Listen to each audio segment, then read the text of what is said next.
அனைவருக்கும் வணக்கம். 11th எக்ஸாம்லாம் நல்லா எழுதிட்டுருப்பீங்கன்னு நினைக்கிறேன். நாம் இப்போது 11th எக்கனாமிக்ஸில் இம்பார்ட்டண்ட் 5 மார்க் கொஷின்ஸை மார்ச் 24 என்னென்ன கேட்பாங்கங்கிறத நாம் இந்த வீடியோவில் பார்க்கலாம். 11th economics important 5 mark questions March 2024 என்னென்ன கேட்பாங்கங்கிறத நாம் இந்த வீடியோவில் பார்க்கலாம். இது வந்து சாப்டர் வைஸ் கொடுத்துருக்கேன். மோஸ்ட் இம்பார்ட்டண்ட் சாப்டர்ஸில் உள்ள கொஷின்ஸ் மட்டும்தான் நான் கொடுத்துருக்கேன். பாருங்கள், சாப்டர் 1 35, 36, 37, 38 பார்ட் டியில் இருக்கக்கூடிய 4 கொஷின் இருக்குது. அதில் ஒரு கொஷின் வந்து வரும்னு சொல்லிட்டு எதிர்பார்க்குறோம். நெக்ஸ்ட்டு சாப்டர் 6 அதே போல் 35, 36, 37, 38 இந்த 4 கொஷின்ஸ்லேருந்து ஒரு கொஷின் கண்டிப்பாக வரும். நெக்ஸ்ட்டு சாப்டர் 7 35, 36, 37, 38 இதுலேயும் 4 கொஷின் தான் இருக்குது. நீங்கள் 4 கொஷின் படிச்சிங்கனாக்கா கம்பல்சரி ஒரு கொஷின் வந்து நீங்கள் அட்டன் பண்ணிடலாம். 5 மார்க் கொஸ்டின். நெக்ஸ்ட் சாப்டர் 8 35, 36, 37, 38 இதுலேயும் 4 கொஷின்ஸ் இருக்குது. இதுலேருந்து ஒரு கொஷின் வந்து கண்டிப்பாக வரும். நெக்ஸ்ட் சாப்டர் 9 பார்த்தீங்கன்னாக்கா 3 கொஷின்ஸ் தான் இருக்குது. 35, 36, 37 இந்த 3 கொஷின் படிச்சிங்கன்னா உங்களால் ஒரு கொஷின் வந்து ஈஸியாக அட்டன் பண்ணிடலாம். நெக்ஸ்ட் சாப்டர் 10 சேம் 35, 36, 37 இதுலேயும் நீங்கள் 3 கொஷின்ஸ் படிச்சிங்கனாக்கா ஒரு கொஷின் நீங்கள் அட்டன் பண்ணிடலாம். நெக்ஸ்ட்டு சாப்டர் 11 அதே போல் தான் 3 கொஷின்ஸ் தான் இருக்குது. 35, 36, 37 இந்த 3 கொஷினையும் நீங்கள் நல்லா ப்ரிப்பேர் பண்ணிங்கன்னா ஒரு கொஷின் வந்து கம்பல்சரி அட்டன் பண்ணிடலாம். இது வந்து பார்த்தீங்கன்னாக்கா இம்பார்ட்டண்ட் சாப்டர்ஸ் மட்டும்தான் கொடுத்துருக்கேன்.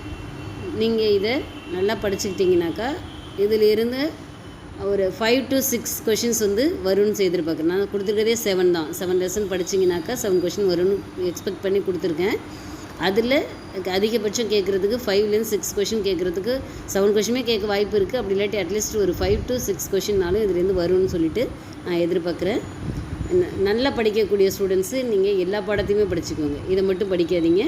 ஃபுல் மார்க்கு ஸ்கோர் பண்ணணும்னு நினைக்கிறவங்க, நல்லா படிக்க ஞாபகம் இருக்கும், ஞாபகம் வச்சுக்க முடியும் அப்படின்னு நினைக்கிறவங்க எல்லா லெசன்லேயுமே எல்லா கொஷினையும் 1 மார்க்கு 2 மார்க்கு 3 மார்க் 5 மார்க் எல்லா கொஷினுமே நல்லா படிங்க.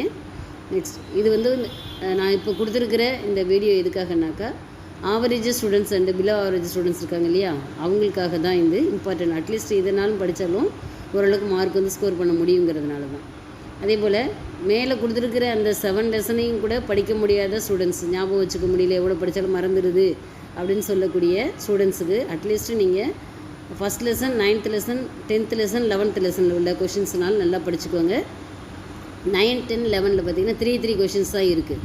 நீங்கள் அதில் 3 கொஷின் படிச்சிங்கன்னா கம்பல்சரி 1 அட்டன் பண்ணிடலாம்.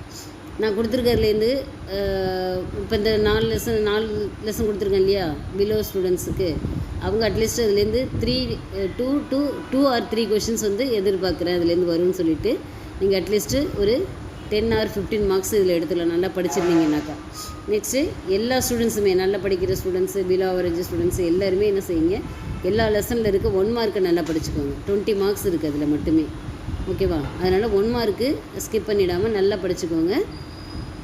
அப்புறம் நீங்கள் 10 மார்க் 5 மார்க்கில் எடுத்தால் கூட 20 1 மார்க்கில் ஒரு 20, 5 மார்க்ஸில் ஒரு 10, 30 மார்க்ஸ் வந்துடும். அப்புறம் 2 மார்க்கில் 2, 3 மார்க்கில் 2 அட்டன் பண்ணிங்கன்னா கூட அப்புறம் ஸ்கூலில் போகிற 10 மார்க்ஸ் சேர்த்து மினிமம் 50 மார்க்ஸுங்கிறது கேரண்டியாக எடுக்கலாம்.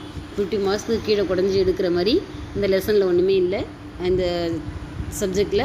ஸோ நல்லா படிங்க ஸ்டூடெண்ட்ஸ், கண்டிப்பாக உங்களால் முடியும், உங்களால் மார்க் எடுக்க முடியும். Okay, thank you, all the best. இப்போது 11th எக்கனாமிக்ஸில்